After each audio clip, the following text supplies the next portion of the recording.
பிள்ளைகளே, நம்பிக்கையின் வார்த்தையை தினமும் நீங்கள் கேட்டு கர்த்தருக்குள் சந்தோஷம் அடைகிறீர்கள் என்று நான் சந்தோஷப்படுகிறேன். நிச்சயமாகவே கர்த்தர் உங்களை ஆசீர்வதிப்பார். இந்த நம்பிக்கையின் வார்த்தையை தினமும் நீங்கள் கேட்கறது மாத்திரமல்ல, உங்களுடைய கருத்துக்களை எங்களுக்கு பதிவிடுங்க.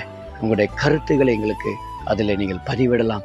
நிச்சயமாகவே கர்த்தர் உங்களுக்கு ஒவ்வொரு நாளும் உங்களுக்கு ஏற்ற வார்த்தையை, நம்பிக்கையின் வார்த்தையை கர்த்தர் உங்களோடு கூட பேசிக்கொண்டு இருக்கிறார். அநேகர் தொடர்பு கொள்கிறீங்க, ஆசீர்வாதமாக இருக்கிறது.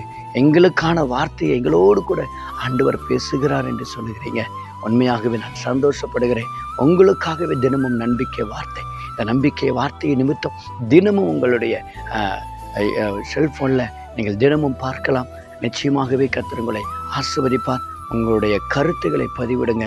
உங்களுக்கு ஆண்டவராகிய தேவன் உங்களுக்கு ஏற்ற வார்த்தையை ஆண்டவர் நிச்சயமாகவே ஆண்டவர் உங்களோடு கூட பேசுவார்.